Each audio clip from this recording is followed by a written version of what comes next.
Ron has been a first responder and in the preparedness arena for years. Ron has lived in earthquake country, where quite a few large earthquakes hit San Diego, and the state of Ron and his crews have saved many people's lives. Ron has spoken to hundreds of community groups, helped organize preparedness fairs where he has lived. Ron has met hundreds of people and he valued in those communities and continued to work and lecture people on the complex work of emergency/disaster preparedness and emergency management. Ron have spent 24 years in law enforcement and have an extensive background in law enforcement and tactics. His career was spent in homicide, traffic accident investigation, weapons and tactics, and personal/executive protection and emergency management. Ron Tyler has been a missionary for his church and is now a gospel doctrine instructor.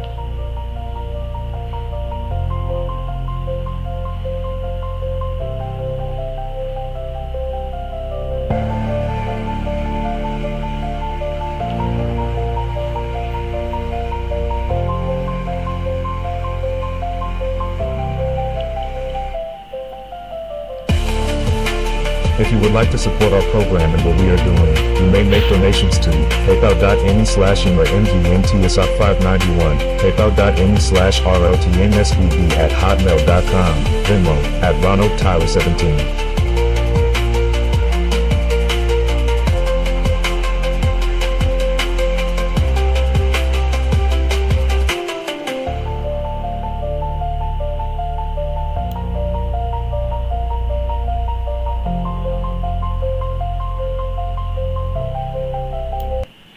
Good morning, good afternoon, good evening, ladies and gentlemen, boys and girls.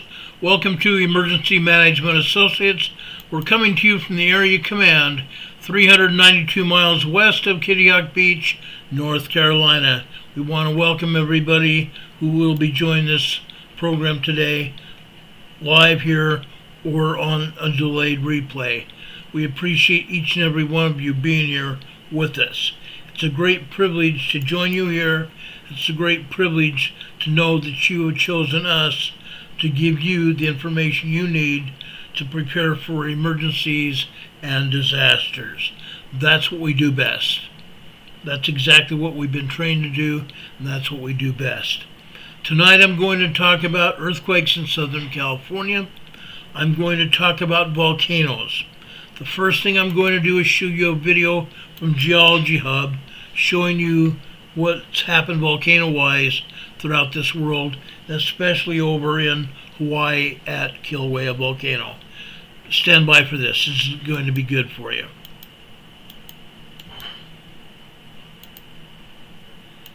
As of March 9th of 2025, there are currently 47 volcanoes which are actively erupting around the planet, a total which is 2 more than were erupting last week. One of the 8 actively erupting volcanoes within Indonesia is the Volcano volcano, which has been continuously erupting for 92 years straight and counting. Volcano produces fairly frequent volcanic explosions which eject ash and bombs of lava, often throwing them beyond its currently active crater rim. As a result, a 4-kilometer exclusion zone from the center of Volcano's active crater is currently in place. And now, here are this week's top volcano-related news stories. In Costa Rica, there was a new eruption of the Turrialba volcano and a greatly increased rate of eruptions at the Pires volcano.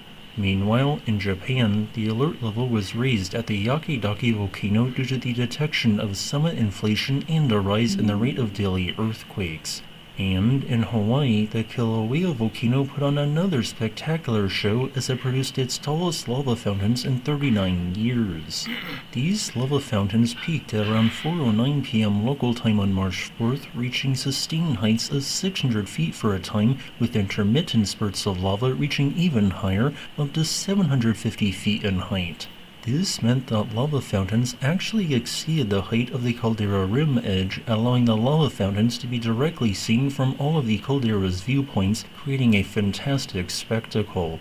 While this is quite impressive, it does not surpass the 1,000-foot high threshold marking tall prior Kilauea lava fountains, being dwarfed by lava fountains produced in 1983, 1969, and 1959.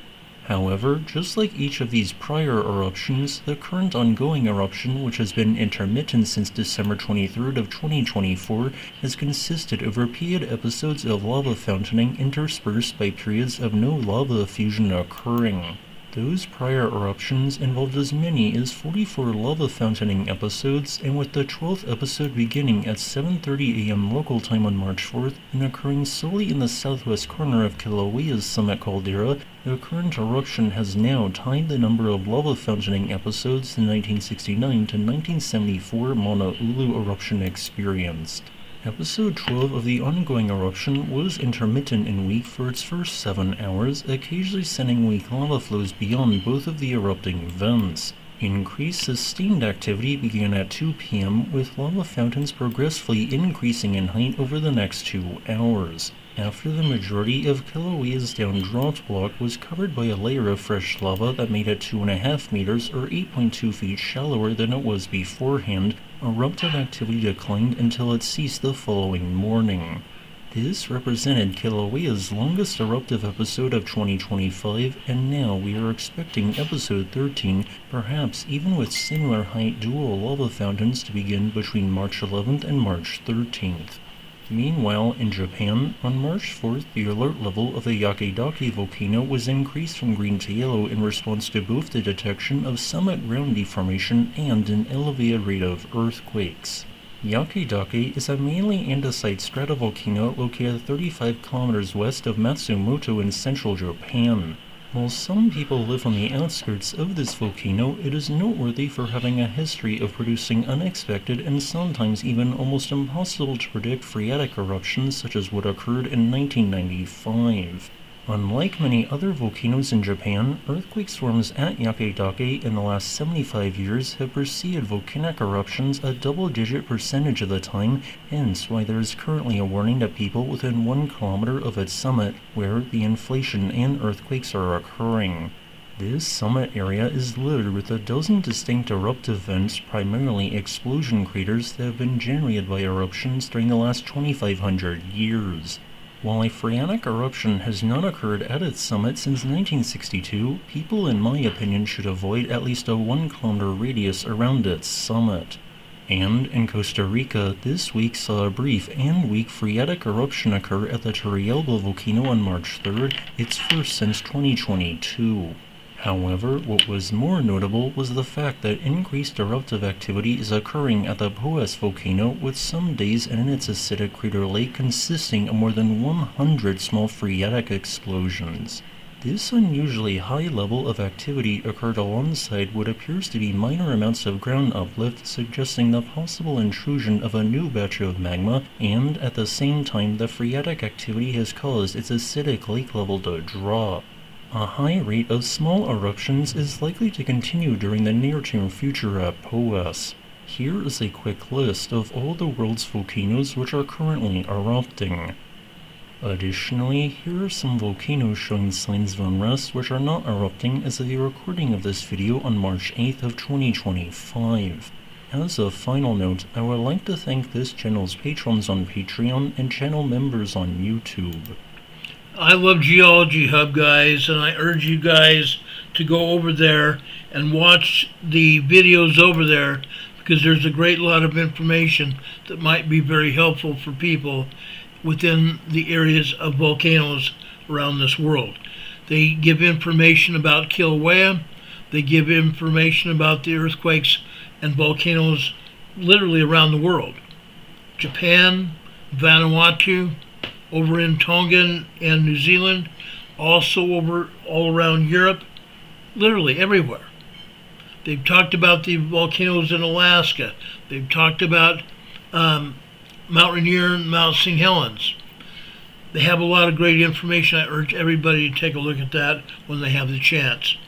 Now, I want to give you some information here, and then we're going to specifically talk about earthquakes in Southern California. I want to talk first about what is happening in Washington, D.C. right now. President Trump is in the process of meeting with leaders trying to hammer out deals in order to gain some kind of advantage for the United States of America. Earlier today over in Saudi Arabia, President Trump's advisors had gone over there to make a deal with Russia and also Ukraine. It looks like that has happened. There is at least a temporary ceasefire between Russia and Ukraine right now. And it appears that Ukrainian President Zelensky appears that he is ready to hammer out a deal to end the war between Russia and his country. That would be a good deal for everybody, even around the world. It remains to be seen what exactly is going to happen.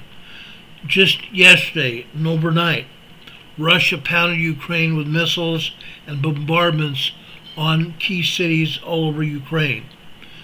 Russia hounded them, beat them up. But on the same token, Ukraine's done the same thing with Moscow. Okay? They launched drone strikes over in Russia, destroying apartment buildings, homes, and businesses all over Russia.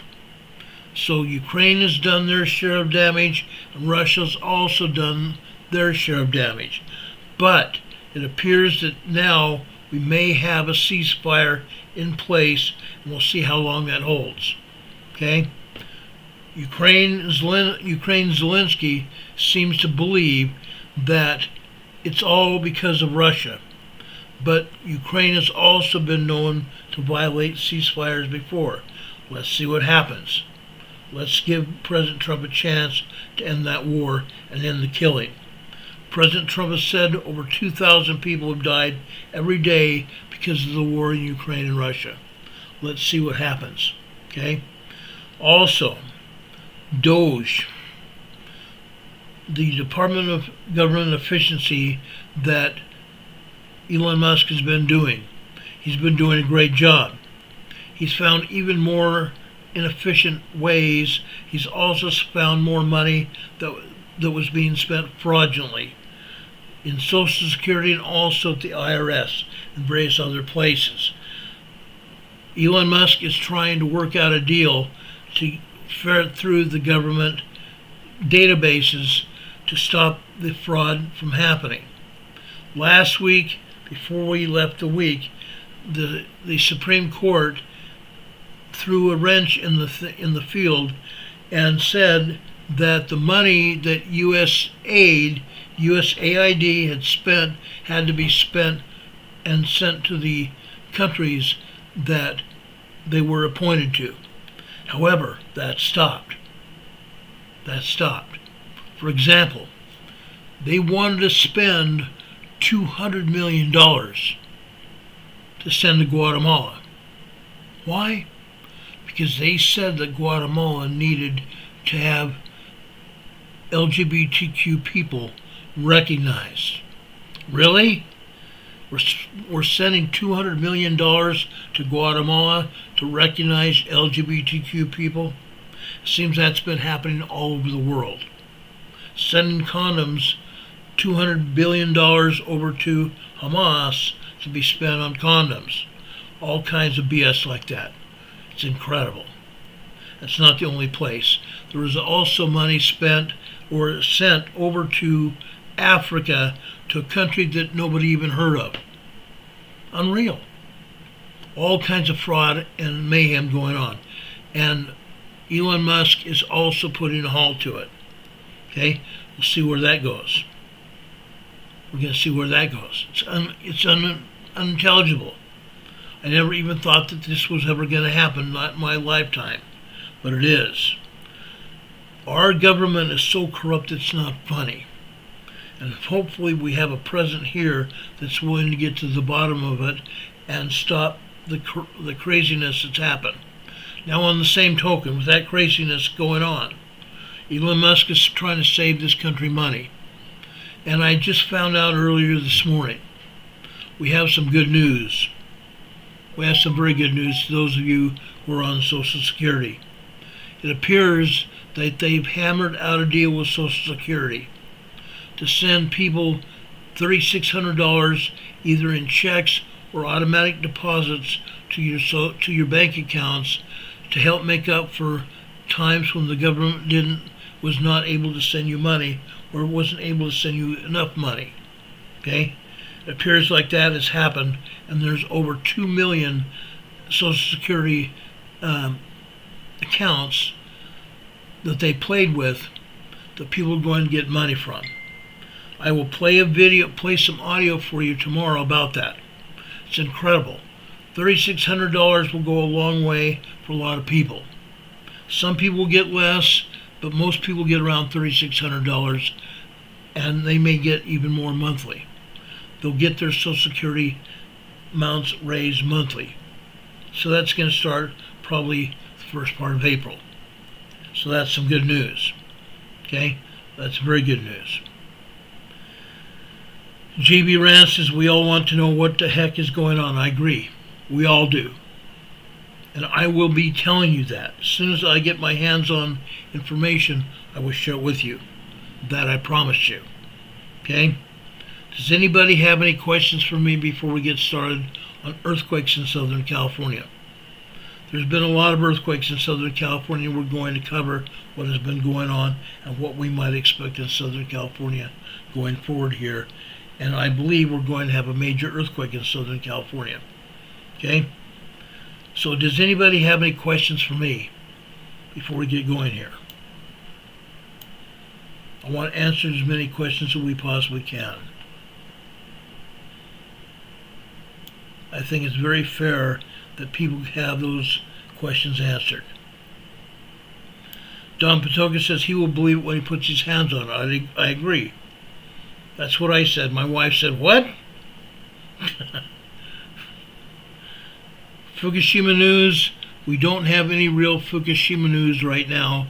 The earthquake that happened in 2011 is something we're going to see happen in the Pacific Northwest. Okay?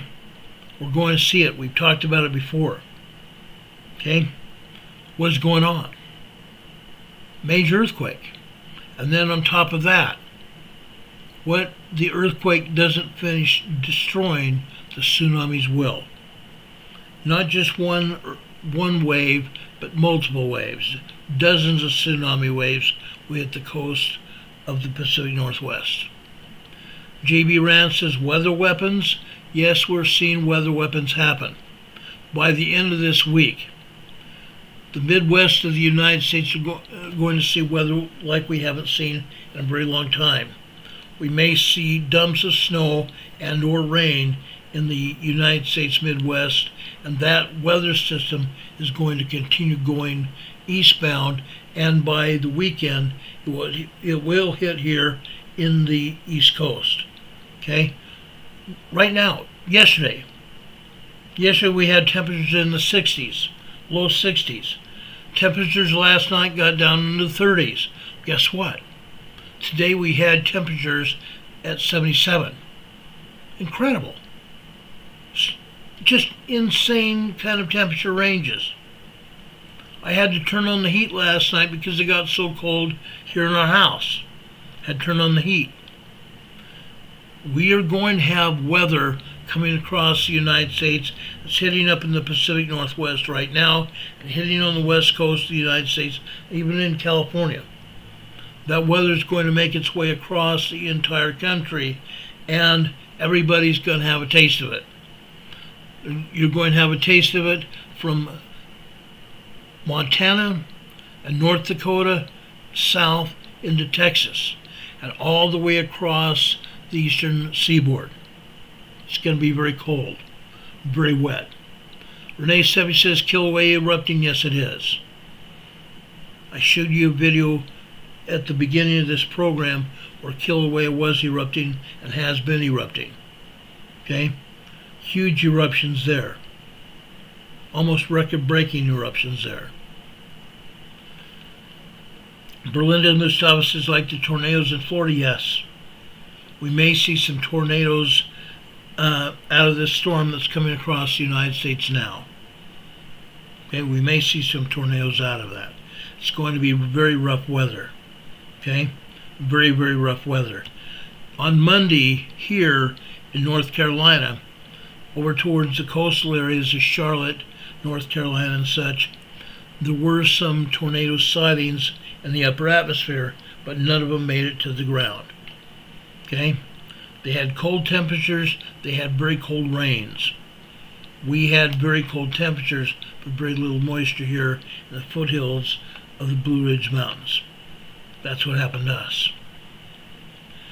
Catherine Sigerson in Canada said that she had heard that Texas had some big hail in some parts. That's it.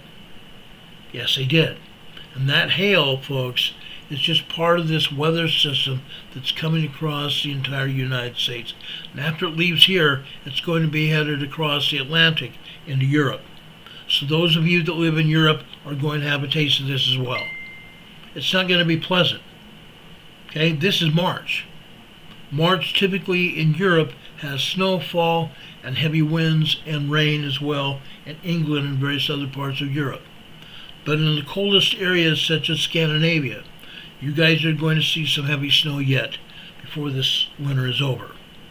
Guaranteed. Guaranteed. Don Patoka says 62 degrees tomorrow in Utah, northern Utah. That's wild. That's the way it was here yesterday. And now today we had 77-degree temperatures.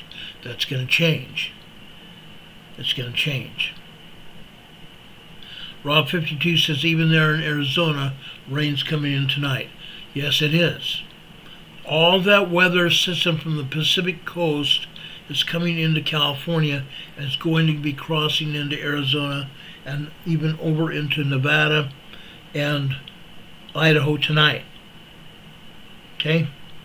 Coming in off the coast of Washington or Oregon and across over into Idaho and across the entire country. Everybody's going to see it. Colorado Rockies are going to see it. I believe that Utah is going to see this storm system as well. I don't think it's going to be pretty. I don't think it's going to be pretty at all. Typically in March, we've seen snowstorms in March in Salt Lake City. I remember it. We had 6 to 8 inches of snow one time in one particular storm. Other storms we had 2 feet of snow. Incredible. It's insane. April, by the end of March, we should have the storm systems dying down at least a little bit and turning into rain. Not so much snow and freezing temperatures. Catherine Sigerson says she has ptarmigan running around in her yard eating the cranberries she left in some corn. Wow. Wow. That's actually kind of cool. Seeing the animals go after those things that you left out for them. That's pretty cool. Any other comments or things that you want to talk about here before we get into the earthquakes in Southern California?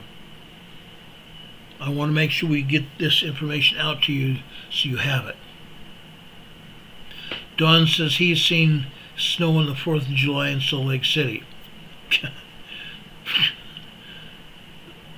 Folks, I remember one time in the middle of the summer in Fargo, North Dakota. During the morning we had upwards of 80 degrees temperature. By afternoon, by 3 o'clock in the afternoon, it was 32 degrees and snowing in the middle of the summer in Fargo, North Dakota. Yeah, I've seen it happen. I've seen it happen. It's wild. It's wild. Renee Seppi says here in North Carolina, they've seen blizzards here in March. Doesn't surprise me. Doesn't surprise me at all. In this short time I've been here in the last 4.5, 5 years, I've seen snow here in March. Usually it's the beginning of March, the middle of March, and then by then it turns into springtime. We'll see. GB says, let's do earthquakes. Yes, let's talk about earthquakes. I love talking about earthquakes. Okay? Let's talk about quakes. Can't wait. Over here. Look at this, guys. Look at this. This is Channel Island just off the coast of Los Angeles. Channel Island just off the coast of Los Angeles. Last week we had some small and minor earthquakes here in the Channel Islands. It's happened. It's happened. I fully expect it to continue. Up at the top of this seismogram over here on the left, on that black line, That black line, the second black line down, represents, excuse me just a second. That second line, let me enlarge this so you can see it here. That second black line here is 1800 last night, 6 p.m. last night. Just above that on the green line here, okay, that's 5:47 p.m. last night, okay, 1.5 tremor. Right before that, just after 5:17 p.m., 2.0 earthquake. 2.0 earthquake over on Channel Island. That's kind of typical. That's kind of typical. But last week we had full-blown earthquakes. 2.5, 3.0 minor earthquakes and small earthquakes on Channel Island. Stuff is happening over off the coast of Los Angeles. A lot of stuff is happening. The plate is moving. The Pacific plate is moving, guys. You need to know that. Those of you in California need to be aware of it, because things are going to continue to change there. I guarantee you things are going to change. What you're seeing here doesn't get over 2.0 earthquake. Most of this is all tremors here. Most of this activity over on Channel Island today is nothing but tremors. But let's move on. Let's go over to Bakersfield, California today. Look at this, guys. Incredible. Last night, 5 p.m. That black top line is after 5, between 5 p.m. and 5:14 p.m. The next line down there is red. It starts off at 5:15. Look at all those tremors. Nothing but tremors here, guys. Nothing but tremors over here in Bakersfield, California. This is a San Andreas fault. This is a San Andreas fault. Remember that fault, the San Andreas fault? That starts over in Northern California, that connects in the Triple Junction area with the Cascadia Megathrust Earthquake Fault and the Gorda Escarpment, the Cascadia Earthquake Fault. Seismic energy, guys. Seismic energy coming out of California, moving downward, moving south. We also have energy from Mexico going north. And this particular location here in Southern California, that's what's happening. Seismic energy moving northbound here on the San Andreas Fault. It's all locked up. Energy here on the San Andreas Fault is all locked up. What's going to happen? That energy is going to pop, guys. That energy on the San Andreas Fault is going to pop. It's going to pop any day. The energy is accumulated there so tight. It's like a clock mechanism that's wound so tight that when the mechanism finally pops, it's going to unzip. Major seismic shaking all over Southern California when that happens. Okay? Incredible. It's going to happen. This is Bakersfield. It's fairly quiet right now. Tremor activity. But it's going to get worse. It's going to get much worse. Let's continue out in the desert to Cabazon. Cabazon is in the foothills of the mountains of Bakersfield. Okay? Look what we're having here. Look at the tremors here in Cabazon. The stylus here of this seismograph is bouncing all over the place, isn't it? Okay? We're seeing tremors, and we're even seeing 2.0 earthquakes here. We're seeing tremors and 2.0 earthquakes and long duration tremors as well. Look at those long duration tremors that started early yesterday evening. 5:15 yesterday evening. Long duration tremor activity, didn't it? Started out as 1.2, 1.3 tremors, and before it was over, we had 1.5, maybe 1.6 tremors. But it lasted for 15 minutes. But this tremor activity is going on. Again, this is a San Andreas fault zone. The San Andreas fault zone. Okay? Now I want to go further north than that. Let's look at Lancaster. This is the Fox Airport in Lancaster, California. Here we're seeing just tiny tremors here.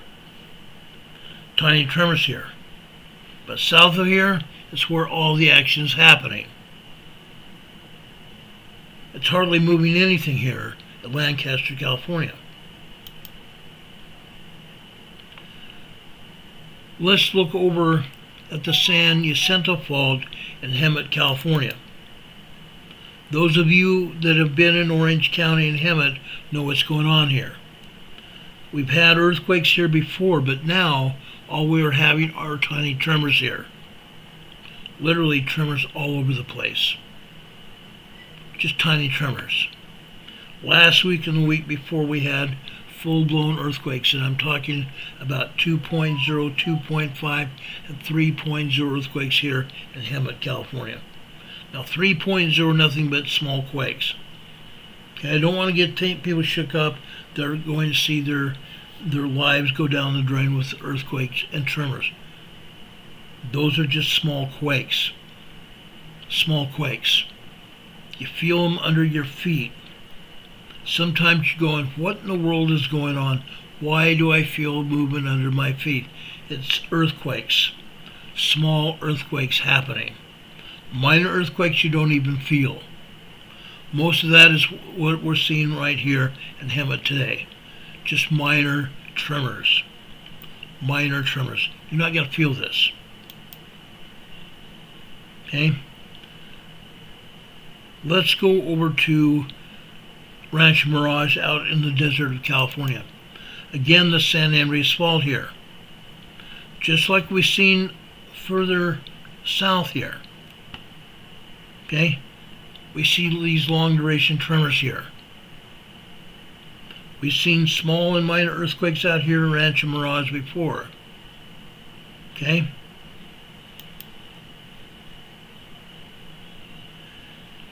Now, I want to go over to Riverside, California. Riverside, California sits right on top of the San Andreas Fault. Now, while you don't see much going on here, these are just 1.0, 1.2 tremors here. 1.0, 1.1, 1.2 tremors here. That's nothing.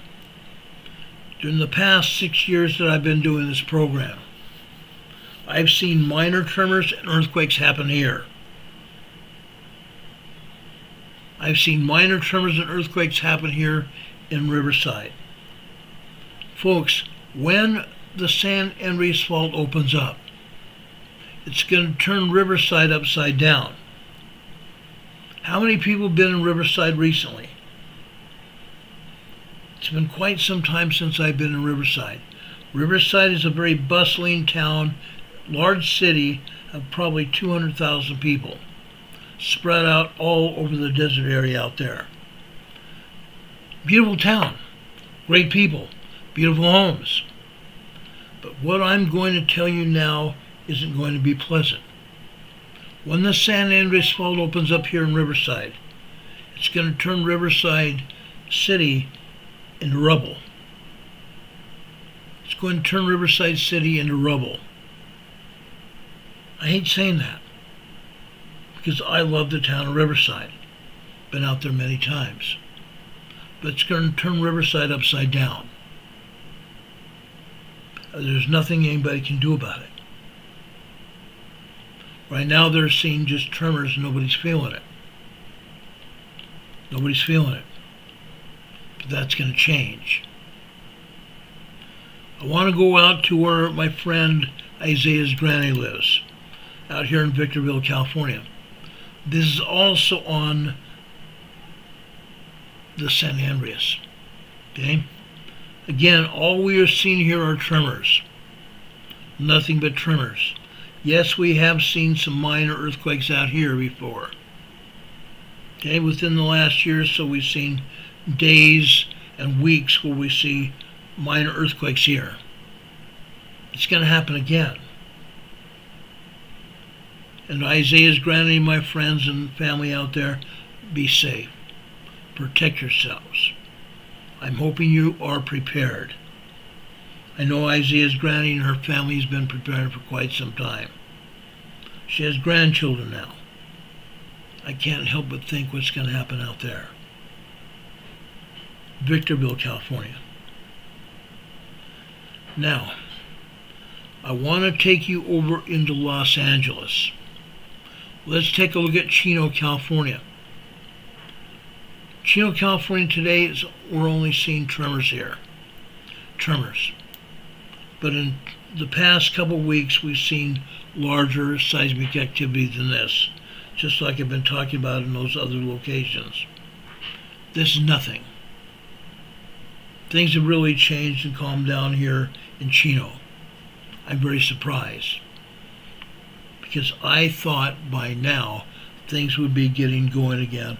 And I might say this, it might happen tonight or tomorrow when it turns around, but it's going to happen. It's going to happen. And yes, I have friends and family there as well. We have friends of the EMA family there, and we have EMA family. God bless you guys out there. Good old Chino, California. Let's go over to north of Los Angeles into Del Amo, California. Look at this. Del Amo, during the past several months, has had tremors. We've had some minor earthquakes, and we've even had 3.0, 3.5 earthquakes here in Del Amo, California. Okay? Here, you're mostly seeing just tremors. Yes, we're seeing some good-sized tremors here as well. 1.0, 1.6, 1.7 tremors. Except down at the bottom of this last night. Down at the bottom of this last night. Let me enlarge this so you can see it. Okay? This earthquake happened after 4:30 this morning. Approximately 4:41 this morning. 4:41 this morning. We had a 3.0 small earthquake out here. This is in the north of Los Angeles in Del Amo. 3.0 small earthquake. It literally came out of nowhere, because just prior to the quake, all we had seen are tremors. All of a sudden it got big. 3.0 earthquake at approximately 4:41 this morning. And after that, all we had were more tremors. All we had were more tremors here. Now, we'll reduce the size of that because I want to show you these other seismograms here. Good old Del Amo, California. We've seen seismic energy move from there and go all over California. Let's go over out east to Fontana. Fontana. Maleficent, class light, magnitude 4.3, 9 minutes ago. 4.3 moderate earthquake hit over in Indonesia just about 4 minutes ago. This seismogram here, this comes from Fontana, which is on the San Jacinto Fault. The San Jacinto Fault in this location is just miles away from the San Andreas. What are we seeing here? Look up at the top line here. Look up at the top line. We're seeing some minor earthquakes, and we're seeing a lot of tremors here. Back-to-back, top-to-bottom earthquakes here. Tremors all over the place. 2.0, 2.5 earthquakes here. This morning. Last night. The top line here is 5 p.m. over on the left-hand side. Over on this black line here, we're seeing 2.0, 2.5 earthquake here. And more earthquakes before, say 5:13 last night. And the longer the lines you see here on the seismogram, okay, at least 2.5, 2.7 earthquakes here. But they get larger. For example, see 2200 over here on the left-hand side? That's 10 p.m. on the left-hand side. You see where we had an earthquake off to the right there? About 10:04 last night. 2.8, 2.9 minor earthquake. 2.8, 2.9 minor earthquake. Okay? Then, 12:34 a.m. this morning. 12:34 a.m. this morning. 2.8, 2.9 earthquake again. At approximately 1:36 this morning, another 3.0 earthquake. 1:36 this morning, a 3.0 small earthquake. At 2:11 a.m. this morning, another 3.0 earthquake.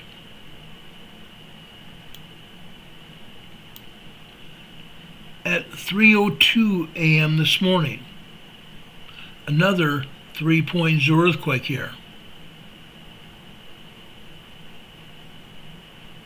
Okay? Then we have a cluster of earthquakes after that on the red line. That would be 3:15 this morning, all the way up to 3:23 this morning. Okay? We had a bunch of tremors, and just minor tremors at that, but with long duration tremor activity. Then, okay, on this green line at the bottom, that is 4:45 on the left-hand side. We come over to 4:50 a.m. this morning here, center left. 2.8, 2.9 earthquake again. Okay, 2.8, 2.9, and 3.0 earthquakes here on this seismogram. We come further far to the right here, and still after 4:45, but in this case, this is almost 4:51 a.m. this morning. Another 3.1 earthquake. 3.1 earthquake. Folks, guess what? Los Angeles is busy, isn't it? Los Angeles is busy. They are not reporting all this activity. Occasionally, you will hear the radio station in Los Angeles, or you will hear the alarms go off here on our earthquake apps, telling us that earthquakes are in Los Angeles. Yes, we have been told about 3.5 small earthquakes here in Los Angeles, even last night. It's happening. It's happening. Here in Fontana on the San Jacinto Fault, we're seeing it right here. We are seeing it right here. Okay? Let's continue here. I want to jump down to Long Beach, California now. Long Beach, California is a little bit different here. Let me shrink this down to size here so we can look at everything in realistic light. Here in Long Beach, for the most part, we're seeing just tremors.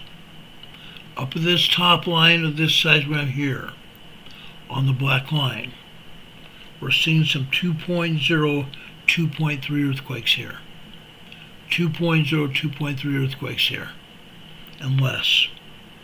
Tremors and minor earthquakes here. Usually here in Long Beach we see large earthquakes. We've seen this here before. Last week we had multiple 3.0 and large earthquakes here in Long Beach.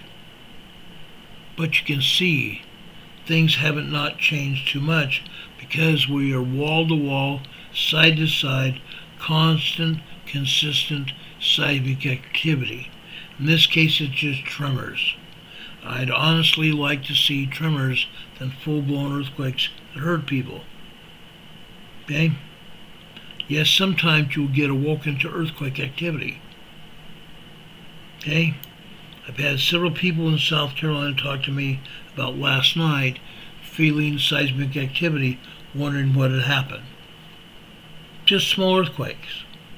3.0, 3.2 earthquakes in South Carolina. It's happening. It's going to continue. It's going to continue. But this is Long Beach, guys. Long Beach, California. Let's move here. I'm not talking about moving to Los Angeles. I'm not saying that at all. But let's move on here. This is Mariloma, guys. This is also on the San Jacinto Fault. This is also south of Loma Linda Medical Center. Loma Linda is to the north of Mariloma. Okay? All we're seeing here are tremors here. I do not see any earthquake activity here at all. Just tremor activity here. Yes, we've had earthquake activity here before. 3.0, we've even seen 4.5 moderate earthquakes here at Loma Linda and Mariloma. We've seen it happen before. It's going to happen again. Okay? Now,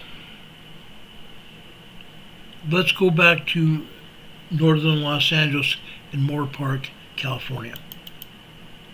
Look at this. Again, seismic activity north of Los Angeles is getting bigger. That's what it appears. Okay? Yes, we see a lot of tremors here in Moore Park, California, just like we saw at Pardee.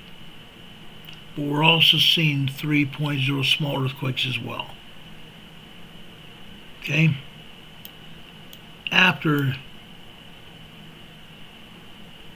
3 a.m. this morning, on that black line,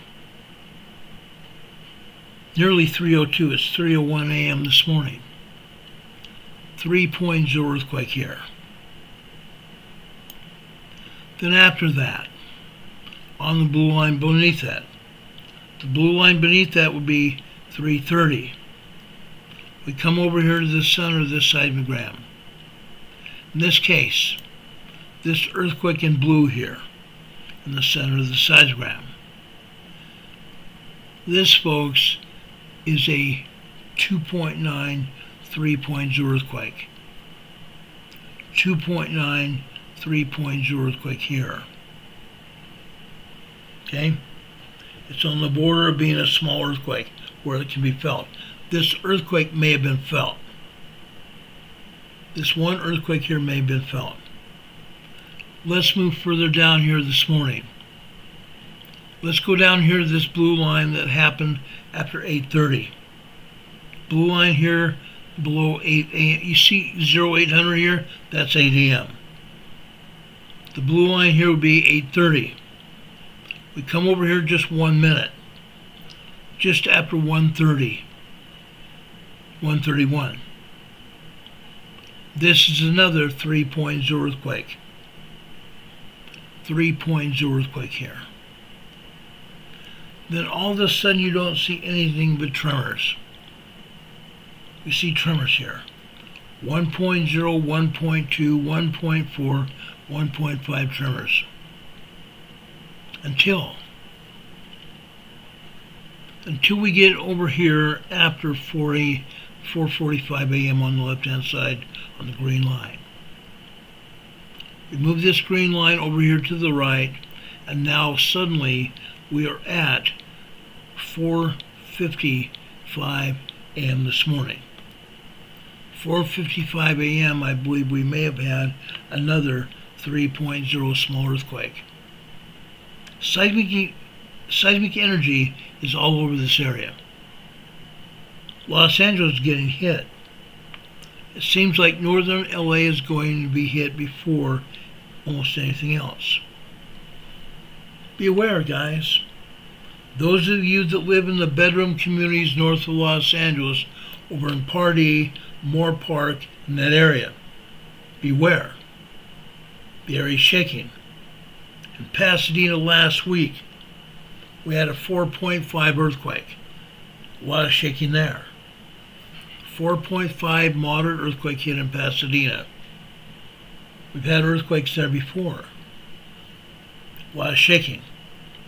This area is still shaking.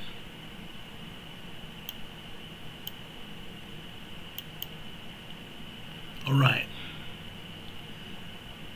Let's go over to, actually I showed you Miraloma before, and I showed you Long Beach. I didn't show you Pardee, I'm sorry.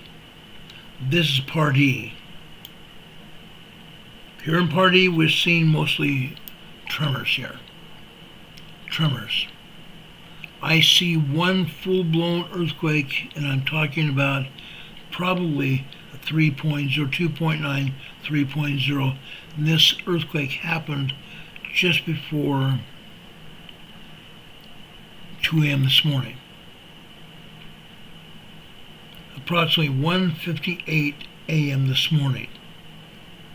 2.9, 3.0 small earthquake this morning. Pardee, California.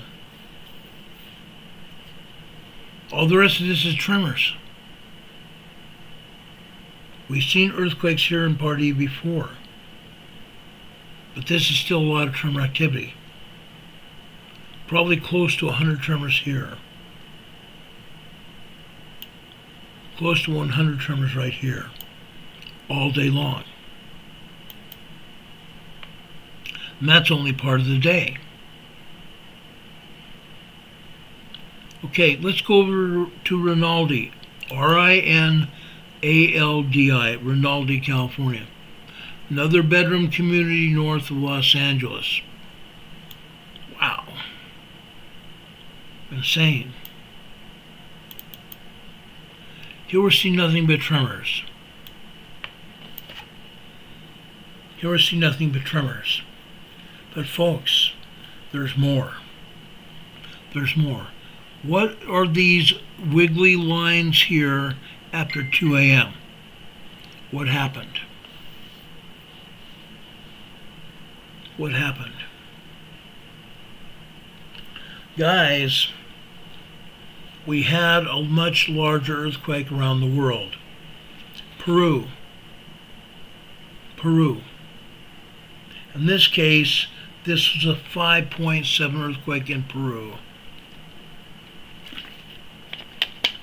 The shaking was felt over here, or not felt, but it activated this seismogram here, shown up on our seismogram here.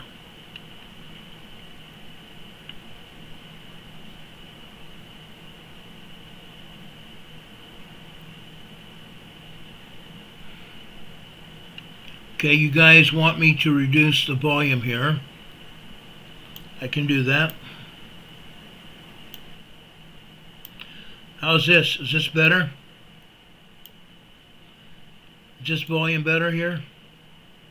I hope. Hello, Cowboy Roy Rogers. Good to see you. Good to see you. Folks, excuse me, sorry about that. Here in Uvalde, north of Los Angeles, we're seeing just tremors here. Tiny tremors here. But we recorded an earthquake. Even Catman says know the size of the seismograms.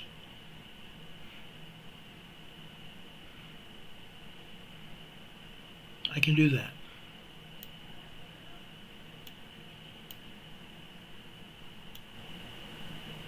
Here in Rinaldi, north of Los Angeles, all we see are tremors, except after 2 a.m. this morning. We're seeing a 5.7 earthquake here in Peru, activating the seismograph here.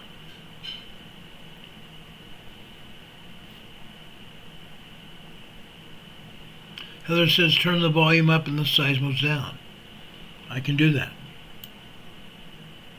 I can do that. All right. One more over north of Los Angeles at Rio Hondo. This is where things will change a bit. Look at this. Look what's happening in Rio Hondo.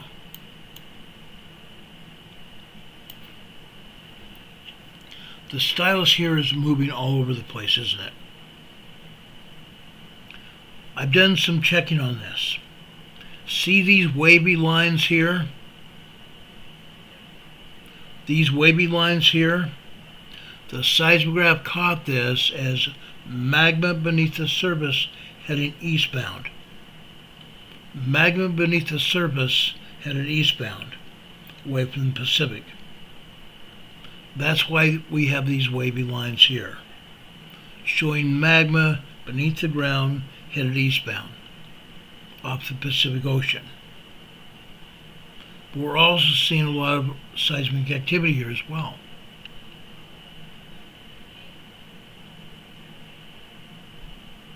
Okay? After 8 a.m. Or I should say not 8 a.m., 8 p.m. last night. Look at that. We had seismic activity here all over the place. 3.0 small earthquake activity. It was ongoing. It didn't stop.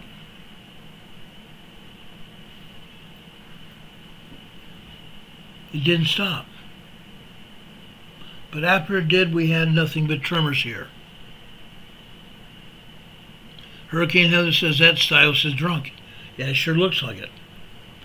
This seismograph here was recording magma down beneath the surface headed eastbound.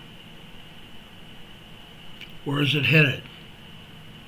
Let me show you where that magma's headed here. There is a volcano east of Los Angeles. There is a volcano east of Los Angeles. Walnut, La Puente, California, right here. Walnut, La Puente, California is right here. We've shown you this before at least once a week for the past 4 or 5 years here. There is an active volcano down beneath Walnut, La Puente, California. This city, or I should say these two cities, are sitting on the top of a volcano.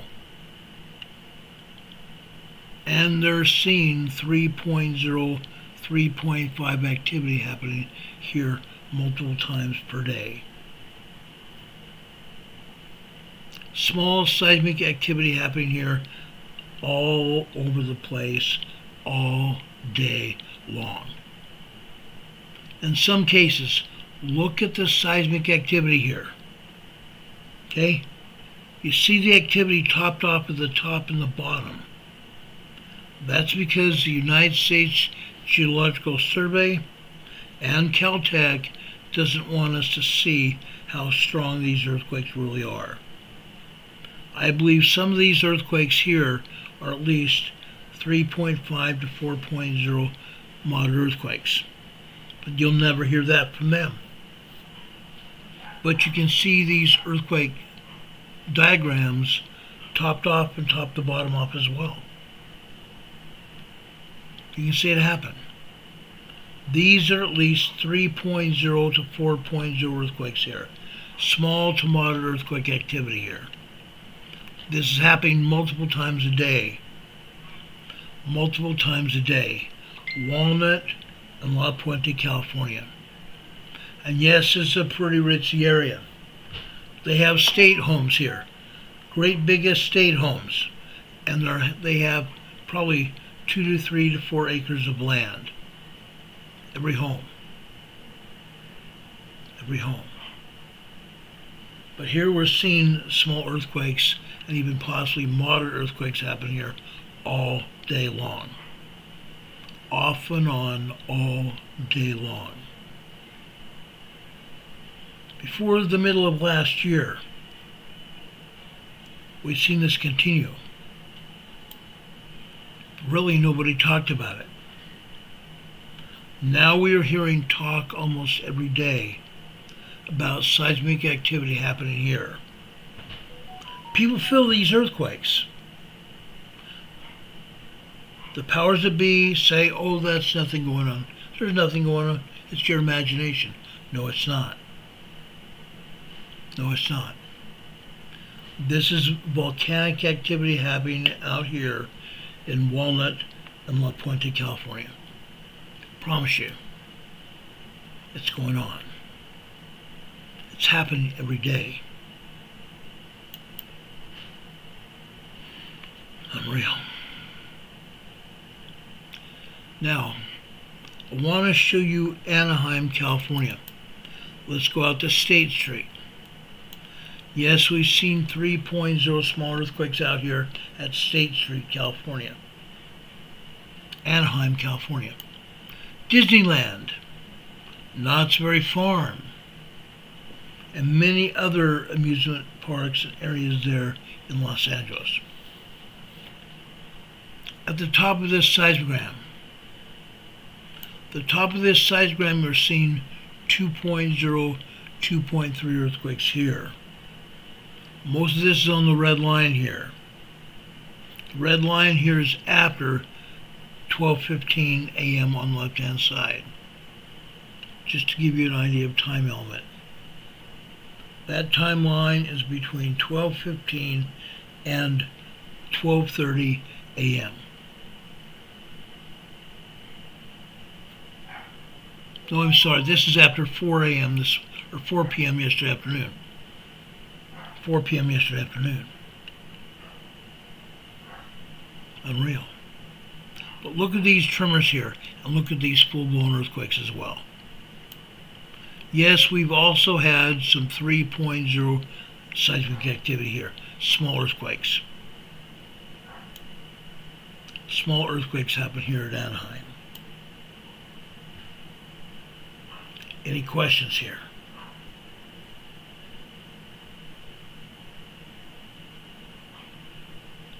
Good old LA.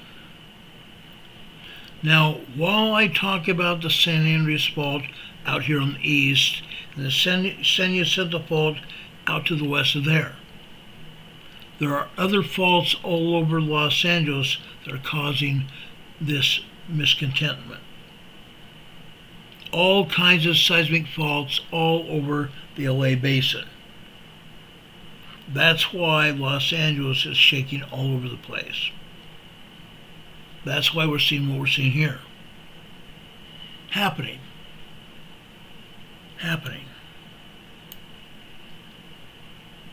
Now, I want to go over here to the University of Southern California, LA. Right here. We're not seeing much activity but tremors here. There have been a few small and minor earthquakes here at the University of Southern California. They haven't happened here for several months, but they have happened. Back in October and November last year. It's happened. We're going to see more of this happen again. And it may happen as early as the summer. I'm just saying.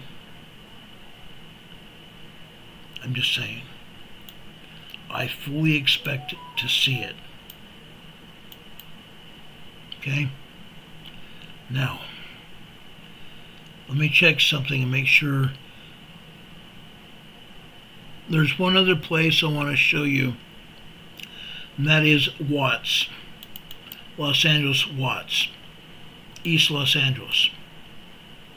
We've seen minor earthquakes out here, but last night and today, all we are seeing are tremors. Nothing but tremors here in Watts, California. Okay? Nothing but tremors here. For the first time in some time. Nothing but tremors. I guess the gangs can thank their lucky stars that nothing's going on. But it's going on in other places in Los Angeles, though. It's going on in other places in Los Angeles. That's going to continue. Let's drop down to San Diego. I want to show you San Diego now. Let's go over to first San Diego Mission Control over at the San Diego Gas and Electric Building just north of downtown. Okay? Usually we don't see much activity here, and that's what we're seeing here. But yesterday evening about the same time, okay? Right now it's 7:35 here in North Carolina. There it's 4:30 p.m. in California. Folks, right here now. Okay?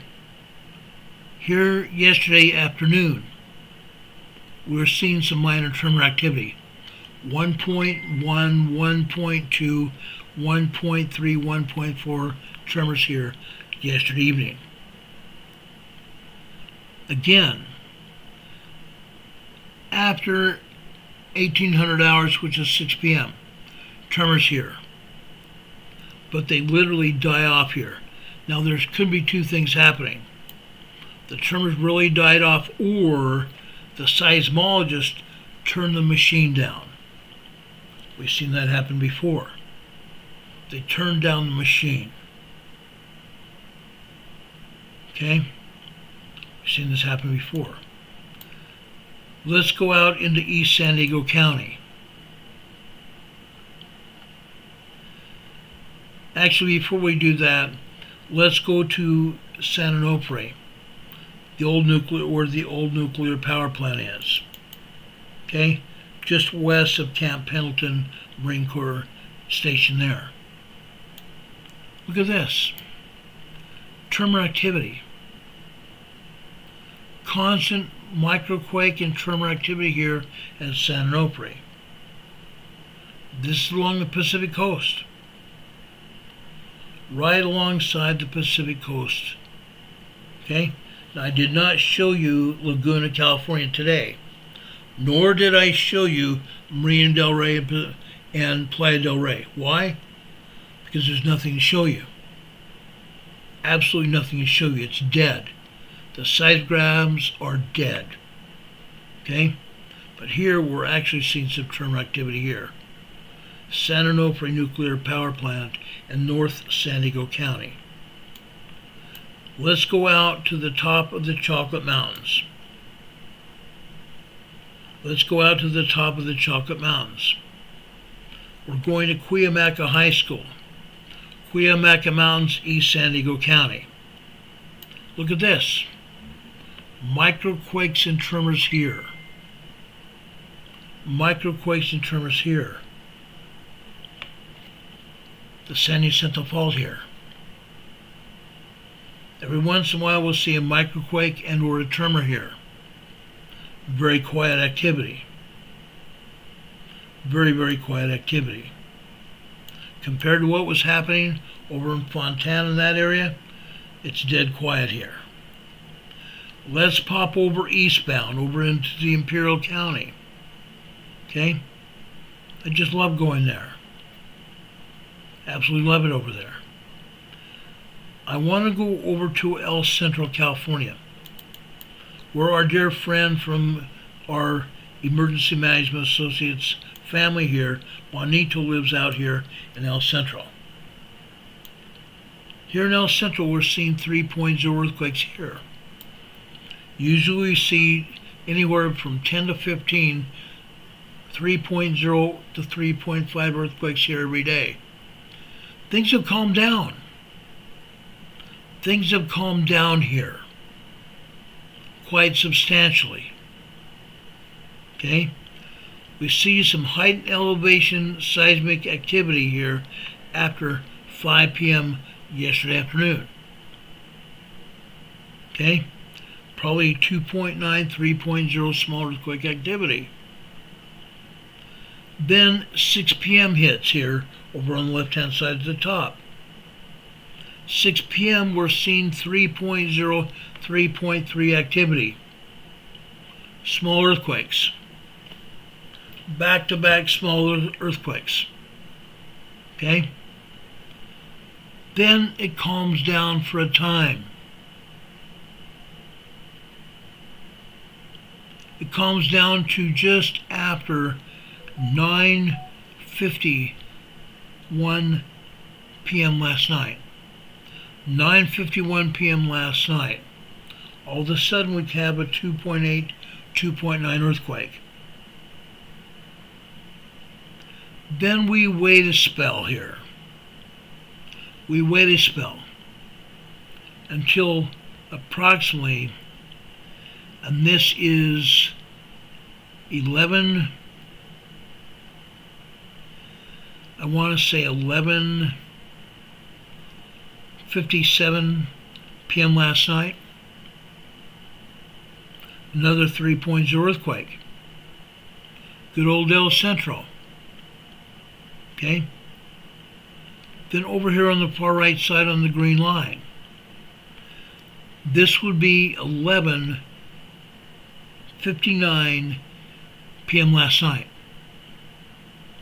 Here we're seeing a 2.9, 3.0 earthquake, and then over here on the left-hand side, it shows up here on the black line, 3.0 earthquake activity. Lasts a few seconds. That's all it does here in El Centro, lasts a few seconds. Then we have more 3.0 activity that happens after 1:29 a.m. this morning, on that red line over on the right-hand side. Another 3.0 earthquake.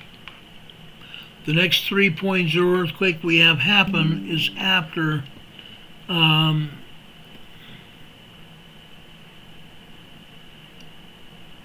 1:50 a.m. this morning.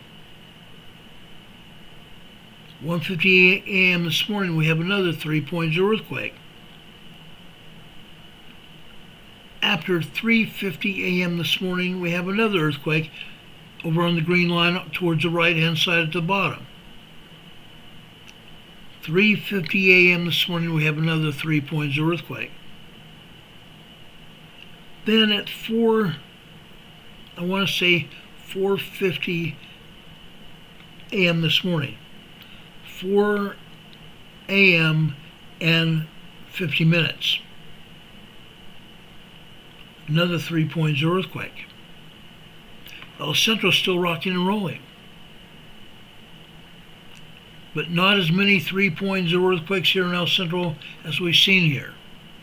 Yes, we're still seeing minor tremors. We're still seeing minor earthquakes happen here, 2.0 to 2.9 earthquakes here. But things have calmed down. It's not as quite as strong and as wild as it has been. Usually it's been side to side, top to bottom earthquakes. 3.0, 3.5, even 4.0 earthquakes in the past here at El Centro. Good old El Centro. And Juanito and his family feel these earthquakes. That's what really shakes me up. We have family members here that feel these earthquakes. Then over here, just a little bit to the northeast, Imperial, California. A town of about 2,000 people. Imperial, California. Here we're seeing tremors, and we're seeing some minor earthquakes here. This is also on the San Andreas Fault. The San Andreas Fault runs down the east side of the Salton Sea. Then it goes underneath the Salton Sea at Bombay Beach. I'm going to take you to Bombay Beach seismograph in just a minute. On the east side of the Salton Sea, it runs underneath the Salton Sea at about Bombay Beach. It comes back out from underneath the Salton Sea at Calipatria. I'm going to show you the seismogram at Calipatria in just a minute. After it comes out from underneath the Salton Sea, it takes a southwesterly turn over to Westmoreland. Then it goes south over to Imperial, the town of Imperial, and then it continues south over to Holtville. Okay? But this is Imperial, California. We're seeing tremors, and we're also seeing minor earthquakes here. Nothing major, nothing small, just small tremors and minor earthquakes. Okay? Let's continue here. I want to show you over here now at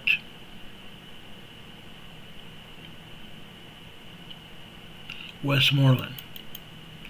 Remember me telling you that the San Andreas Fault comes out from underneath the Salton Sea at Calipatria. Then it takes a southwesterly turn and comes down here to Westmoreland. Look what happened to Westmoreland here. We showed you earthquakes over at El Centro. El Centro doesn't have the San Andreas Fault. But here, Westmoreland, this is the San Andreas Fault gone crazy. Just like I'm going to show you at Bombay Beach. Okay? Yes, we're seeing tremors, we're seeing some minor earthquakes, and yes, we're seeing a 3.0 earthquake here at approximately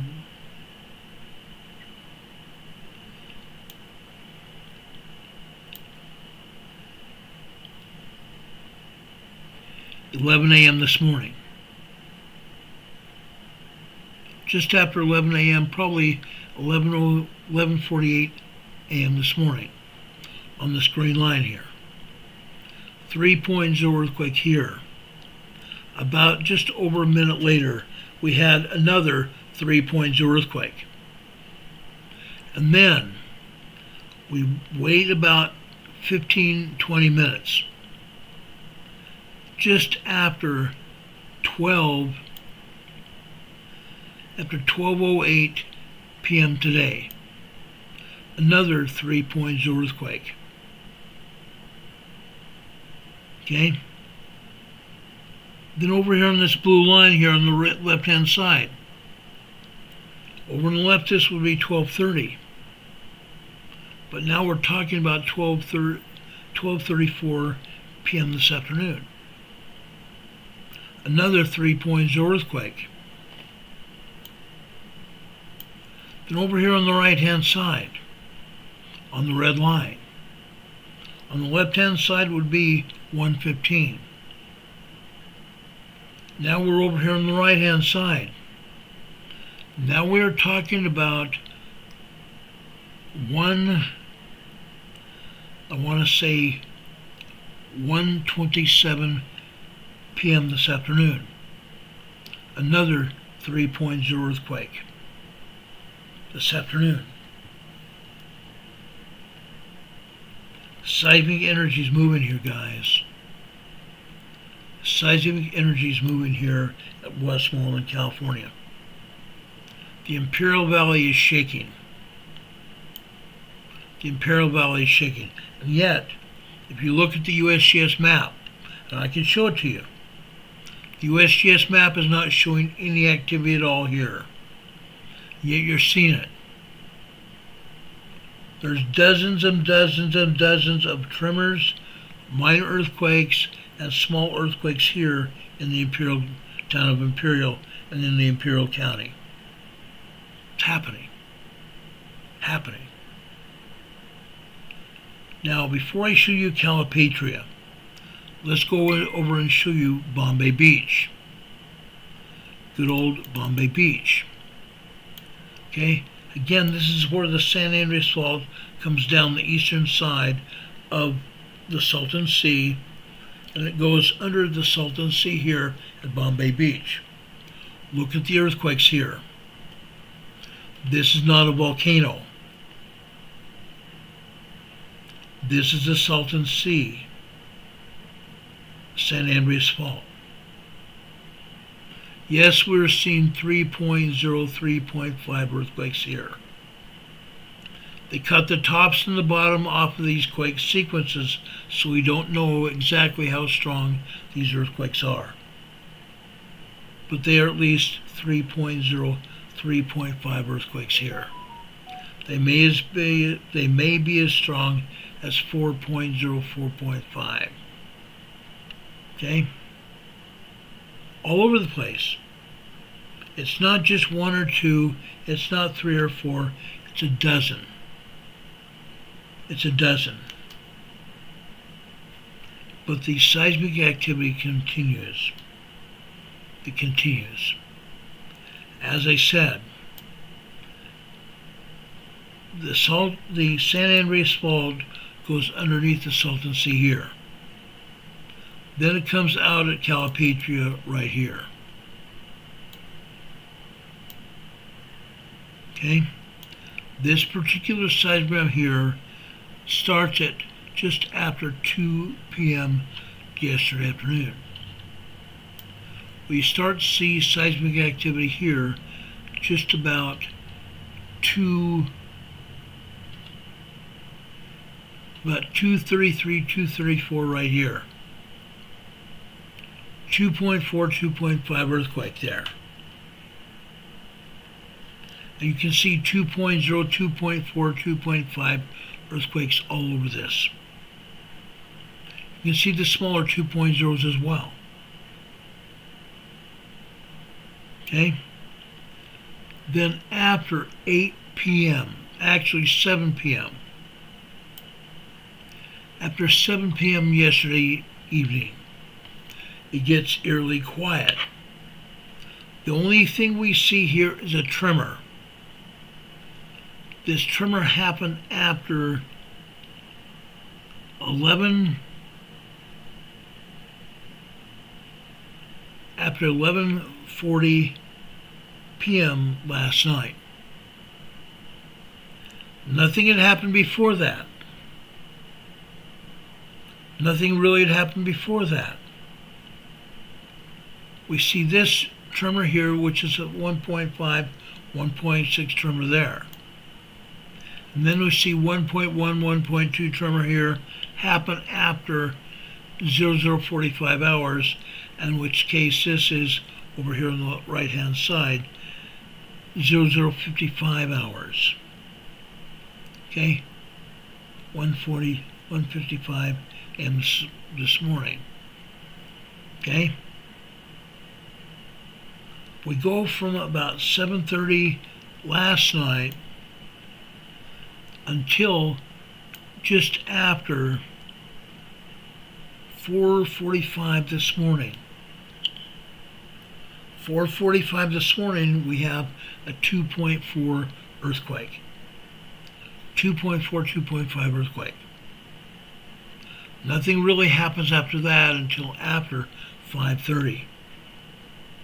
What happens with these tremors here? What happens with these tremors? Folks, the seismologist turned down the seismograph. The seismologist turned down the seismograph. Okay? Turned it all the way down where the energy here in the Imperial Valley is having a very hard time making the seismograph work. Okay? What I believe has happened with these two seismic events here. The seismic event was larger. The seismic event was larger, and it worked hard to penetrate through the seismic electrical turndown. The turndown of the seismograph by the official. Okay? Tremors and minor earthquakes here. Then after 5:30 this morning, look at all this activity here. This stuff used to occur all the time here. Literally all day and all night. Up until about a year ago, we're seeing this all day and all night thing. Now they're turning off, or in the very least, turning the seismograph down, where it's not recording almost anything. And then when we do have an event, it's strong enough to make its way through the electrical turndown. And it shows up as a tremor. Because what happens later on after they turn the seismograph up? All of a sudden, we have no problem seeing 2.0, 2.5, 2.8, 2.9 earthquakes here. That's what we're seeing here, literally all day long. Now there's one other thing you need to know. Over on the, just on the north side, underneath the water here of Calpatria, underneath the water here at Salton Sea, we have the Salton Butte Volcano. The Salton Butte Volcano, guys. That's alive and well. It's an active volcano. That's why we are seeing so many earthquakes here at Calpatria. The Calpatria seismograph is recording all that is happening here at the Salton Butte Volcano. It's recording everything.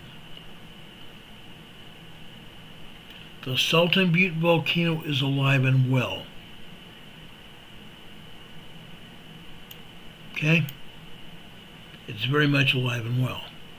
One more seismograph, and then I will show you a map of the Salton Sea to show you where all this is happening. But I want to show you Holtville. I want to show you what is happening in Holtville, California. Let me see here. Right here.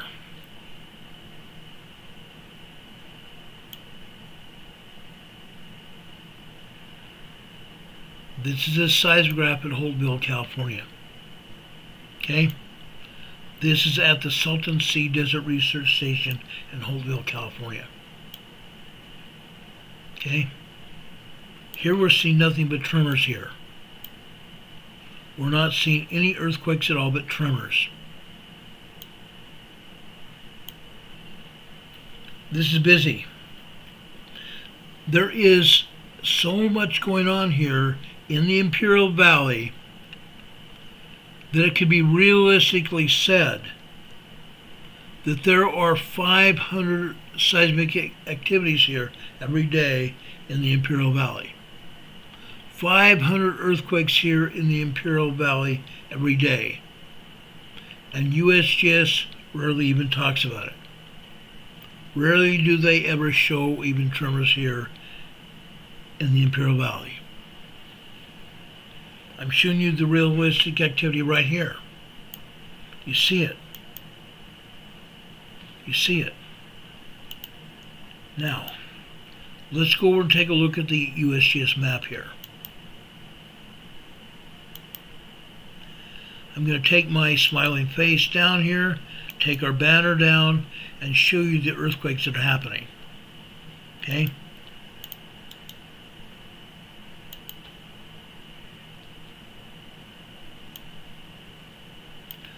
First off, let's talk about Southern California here.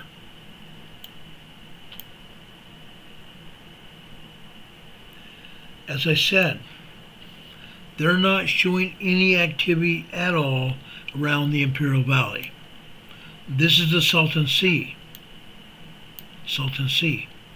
Up here on the northeast side of the Salton Sea, we have a town called North Shore Salton Sea. Small town, maybe 1,000 people now. Used to have a lot more. That's where the San Andreas Fault comes down here on the east side of the Salton Sea. Runs down the east side of the Salton Sea until it gets down here at Bombay Beach. At which time, the San Andreas Fault scoots its way underneath the Salton Sea here.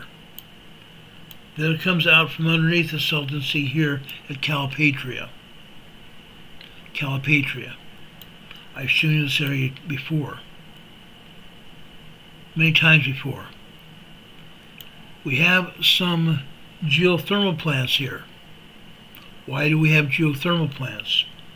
Because, folks, we have geothermal plants here because men have drilled into the upper magma chambers of the Salton Butte volcano to obtain steam, to turn turbines to generate electricity here for Imperial Gas and Electric. Okay, that's why we have these geothermal plants here. And they also contribute to the earthquakes. Right here. Here you see a geothermal plant here, and it has 8 turbines here. 8 turbines. There are approximately 16 different geothermal plants here in the Imperial Valley. Okay? And they've added to the number of turbines since we've even been on the air during the past 6 years. Okay? As I said, the San Andreas Fault comes out from underneath the Salton Sea at Calipatria. Over here, right here, we have the Salton Butte volcano right here. Salton Butte volcano is over here, just underneath the water here, the center part of the Salton Sea here. Just underneath the water here in the southern part of the Salton Sea here, the Salton Butte volcano. Sometimes during the summertime, the water evaporates and we see buttes sticking up out of the water. Finger-type buttes sticking out of the water. The buttes have steam inside, and you see the volcano steaming. See the volcano steaming. Yes, literally, we could have a volcanic eruption here at the Salton Sea. They expect it. They're expecting it. They have not put a date at when this volcano is going to erupt, but they're expecting it. Why? Because also over here on the southern side of the Salton Sea, we have thermal pots, like we have at Yellowstone, and over in Arizona, at the geysers. Thermal features here. We have a roaming thermal feature here. Okay? One of the thermal features here on the southern side of the Salton Sea moves. It moves. They had actually moved the road here further south and further east away from the Salton Sea. That's because the thermal facility, not thermal facility, the thermal pool, if you will, moved. Thermal pool moved. So they moved the roadway and they moved the railroad away from the Salton Sea. Okay, that's what's going on there. Then further west here, or southwest here, we have Westmoreland. We talked about Westmoreland before. This is the town of Westmoreland. Then the San Andreas Fault leaves Westmoreland. It goes down through the center part of the Imperial Valley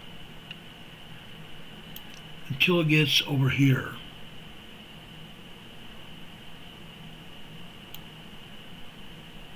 Right here. This is the town of Holtville. The San Andreas Fault runs underneath the town of Holtville here. And yes, down here we also have thermal features here. Okay? Yes, we have boilers here, where we have steam here from the volcano, and boilers here, turbines to generate electricity from the saved steam from the volcano. It happens. It happens. This is El Centro, where Juanito lives. That's El Centro. Further out here to the west, this is El Centro Naval Air Station. We have jet fighters leaving here from Top Gun. El Centro Naval Air Station. Does anybody have any questions about what we've shown you tonight?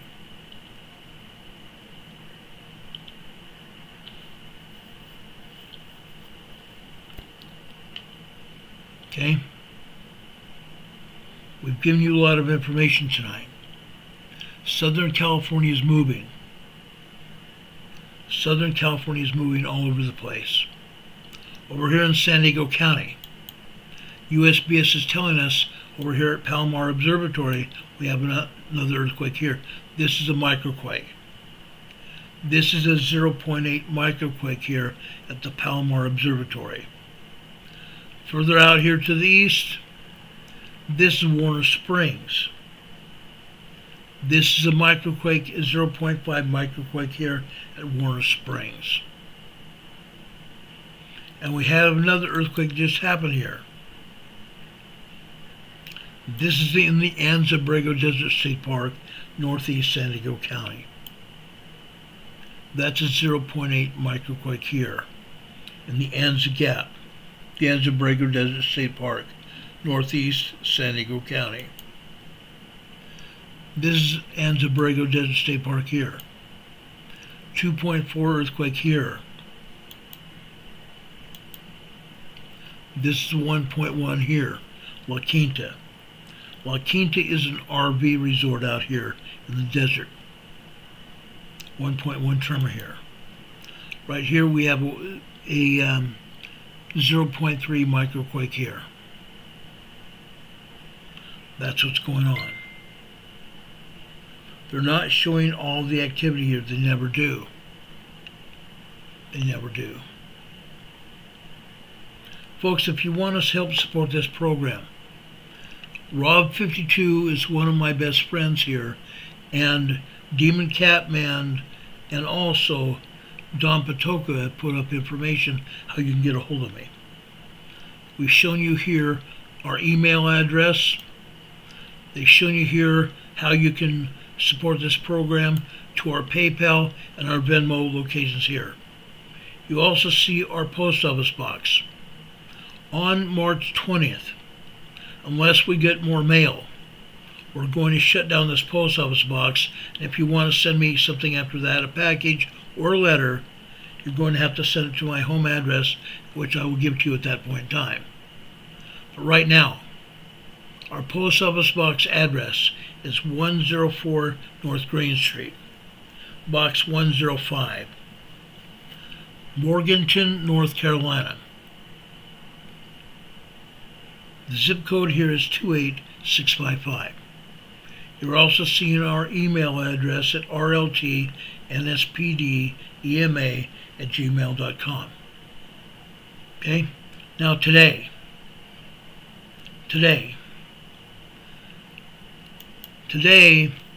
one of our friends that hasn't sent us a card in quite some time, he goes by NanoGaf on our chat. He sent us a card right here. Okay? Inside the card, he sent a check, a donation to our program. He says, Ron, it's been very tight lately. Hope you're doing well. Keep up the good work. Hope this helps. He goes by NanoGap here on the chat. Thank you so much for that. MAGA, he says. Okay? I love hearing from you guys. I love seeing cards and letters from all of you. It doesn't matter whether it's a U.S. flag or not, or whatever card. I love to see cards and letters from you. And you can even enclose checks, just like Nana Gap here did here today. And thank you so much for that donation. Okay? His envelope right here. We appreciate that. Up until today, we haven't had a donation here to our post office box or any kind of card or letter at all. Sometimes we've gotten cards or letter without any donation, and that's fine too.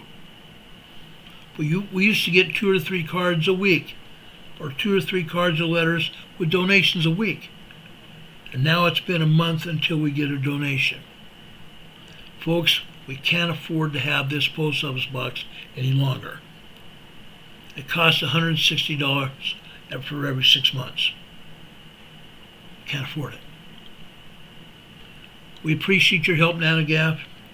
We appreciate all of you helping to support this program. Yes, we've gotten a few super chats here in the chat. Not tonight, other than this week and last week. We appreciate that. We used to get a lot of super chats. We don't get that much anymore. Yes, I know money's tight. I get it. But we need your help. Okay? Our mods put up our post office box. They put up our PayPal and Venmo locations. We'd appreciate any and all support that you can give us to keep this program on the air. We'd really appreciate it. Now, Carol and I don't spend this money just hilly-nilly. We take this money as sacred because this money helps us do this program Monday through Friday and on Sundays as well. We appreciate that a lot. Rob52 just gifted 5 memberships. To Karina Elizondo, Leah, Cassandra Goss, I. Morgan, and Kimberly K. Please, folks, if you got a 1-month membership here, thank Rob52 for it. Rob, thank you so much for that. God bless you, my friend. Rob52 is a very dear friend of mine, as are all of the mods. Very, very close friends of mine. I love them very much. Thank you, guys. Thank you so much. I love and appreciate you. I really do. Now, folks, do you have any more questions for me? Do you have any questions for me?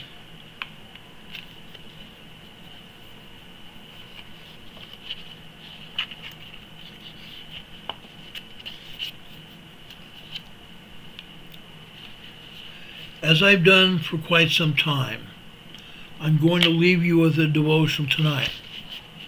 During the past 2 weeks, I've talked about my life and what I've done with it and how I've gotten better and how the Lord has blessed me. Lord continues to bless me in ways I never even thought possible. Somebody sent me a note on Facebook today asking me what the Lord has blessed me with. And I wrote back saying I could write a book and probably should. Lord has continued to bless my life and has given me the opportunity to bless you as well and bless many others.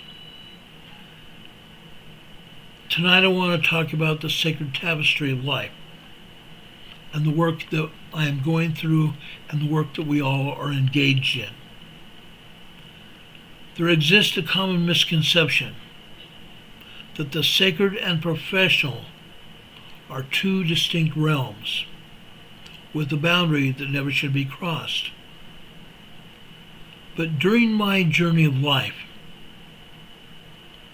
Heidi Petrick just gave us another $20 super chat. Thank you so much, Heidi. God bless you for that. I mean that. We appreciate that so much. Anyway, during my journey of life, I've come to discover some things.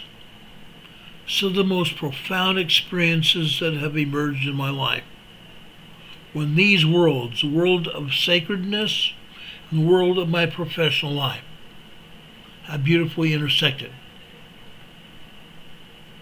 During my life, I've met many wonderful people as I've met you. Okay?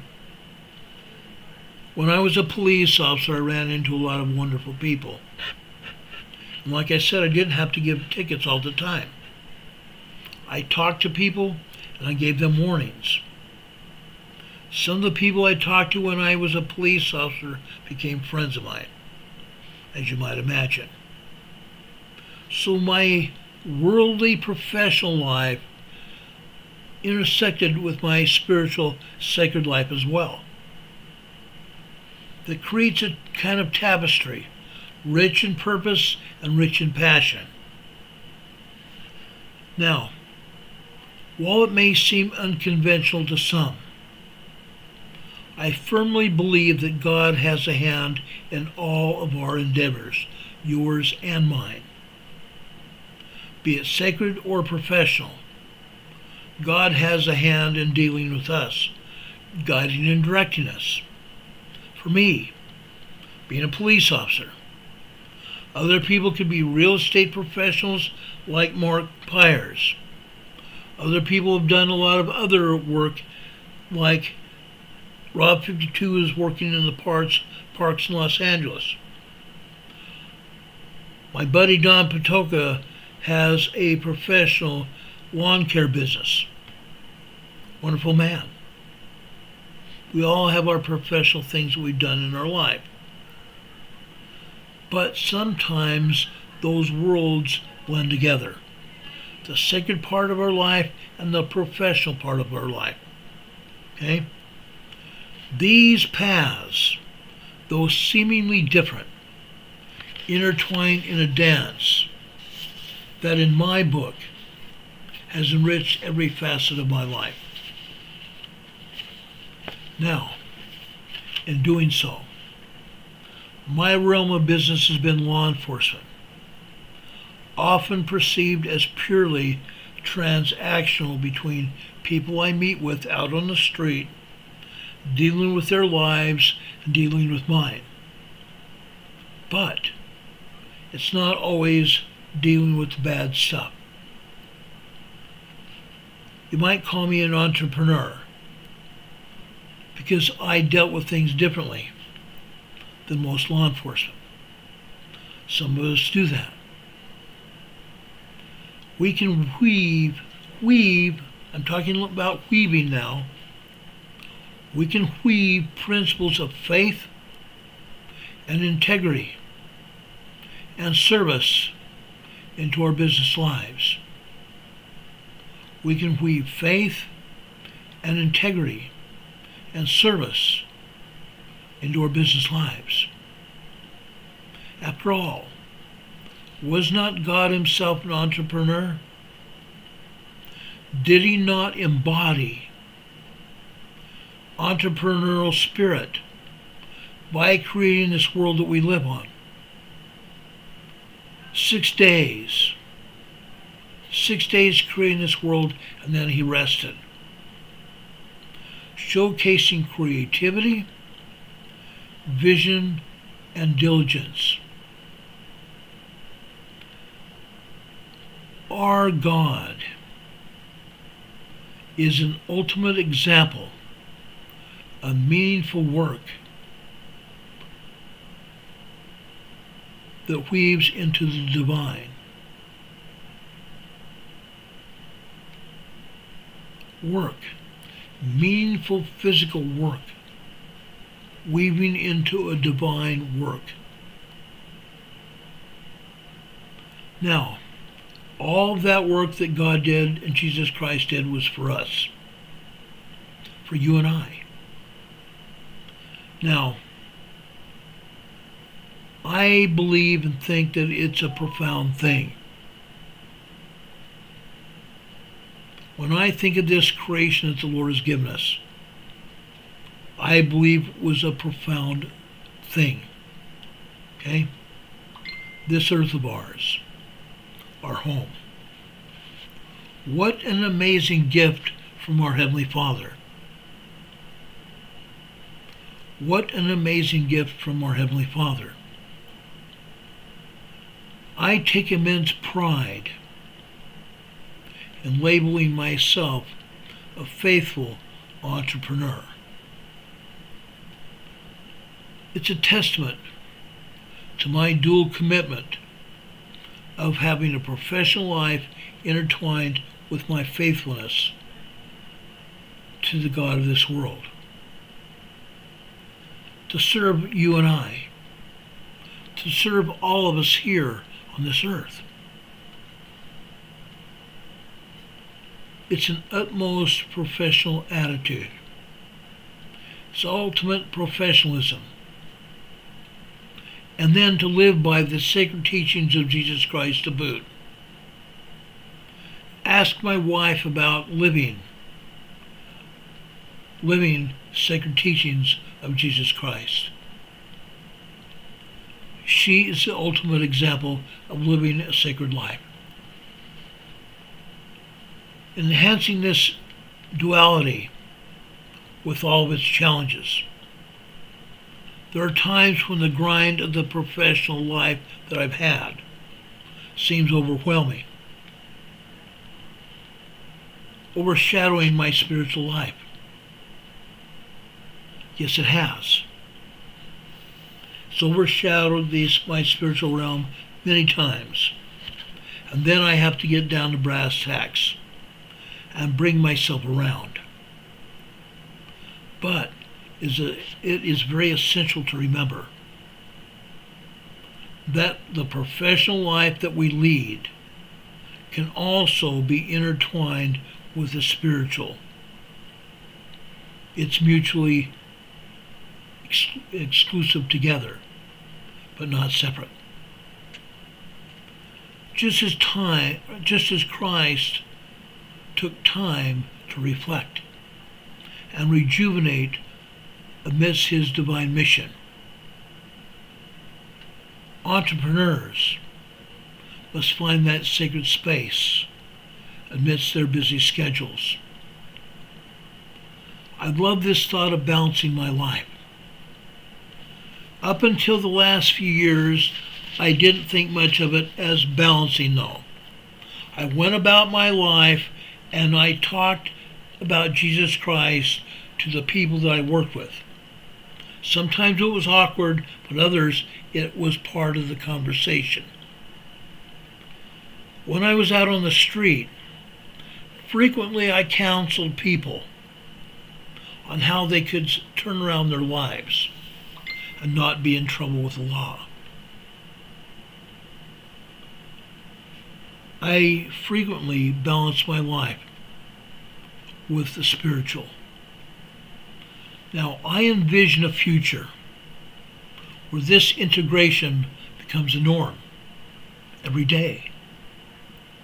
A world where our professional lives do not feel the need to compartmentalize our sacred beliefs, but rather celebrate and integrate our sacred and our professional lives together into a daily work.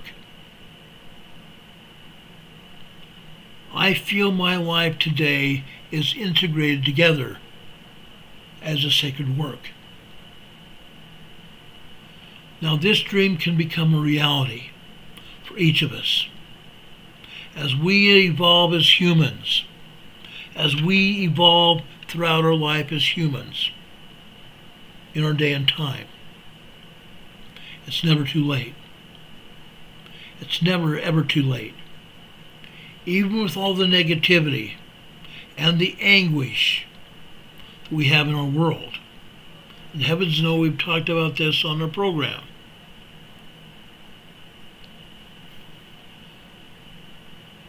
There is a beautiful side to everything that we do. It is all what you personally choose to bring into your mind and into your mindset and into your heart. To anyone who I'm talking to tonight, remember that life is a dynamic blend of various experiences. Do not shy away from integrating your sacred beliefs into your life. and with other people. Some people will be turned off by it. Others will not. But I promise you, if you do that, you will live a sacred life, and you will also touch other people's lives. Reach out and touch them.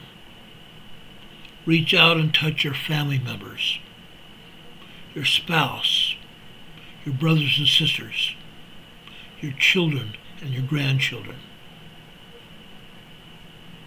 As you tread your path every day, remember this, that God is not just a shepherd of your spiritual journey, but also a guide in your professional endeavors.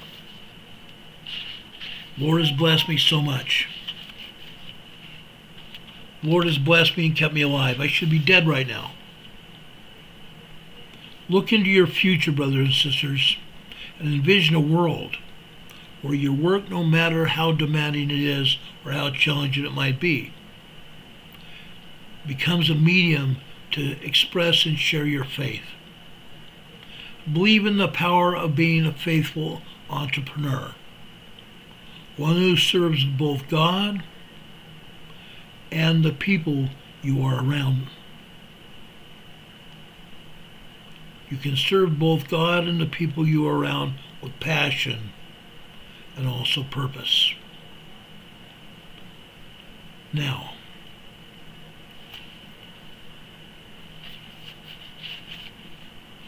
in this lap of our life, for some of us, we might feel that this is a final lap of our life. For others, my hope is to inspire all of you to break down the barriers between the sacred and the secular. Let your life be a testament to the beautiful tapestry that emerges when faith meets works. As it says in the New Testament, faith without works is dead. Faith without works is dead. You can do both. You can do both. I have a testimony of Jesus Christ. I know he lives. Yes, he is my elder brother, my Savior, my King. I love him, and I love our Father in heaven. May God bless you this day, that you might also find the same faith like I have, and share it with those that you love and care about. And know this, that God will bless you in your personal and your professional life. I know that for a fact because I've done it. May God be with you this day and always. God be with you until we meet again. Have a good night, brothers and sisters. I love you very much. Good night. Much love.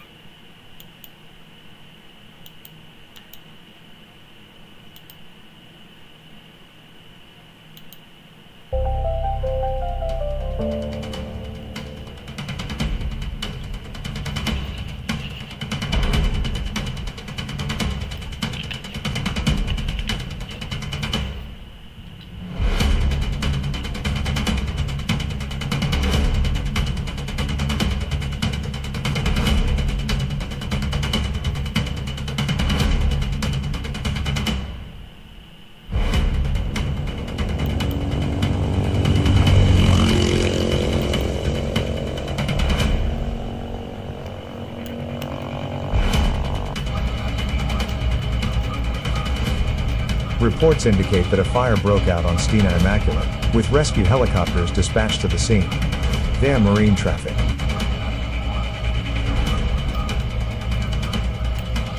USA, a multi-day severe weather episode is expected Friday, 3/14, and Saturday, 3/15, from the ARTIC and mid/lower MS Valley into the southeast. All severe hazards will be possible. Stay tuned to SPC.NOAA.gov for future outlook updates in the coming days. Latest USGS earthquakes.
Ron takes the time to keep you informed as much as possible and hopes you enjoyed this video.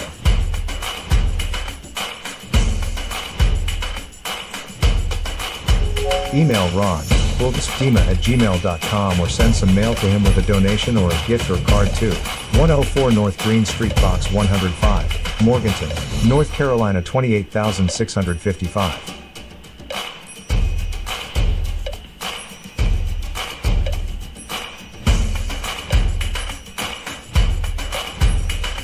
Please be sure to support our program and what we are doing.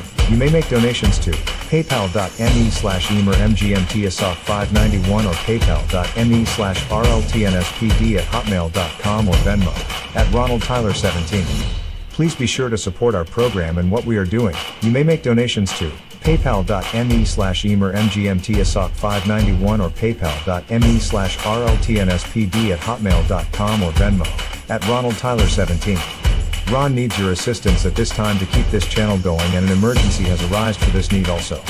Please be sure to support our program and what we are doing. You may make donations to paypal.me/emermgmtsop591 or paypal.me/rltnspd@hotmail.com or Venmo @RonaldTyler17.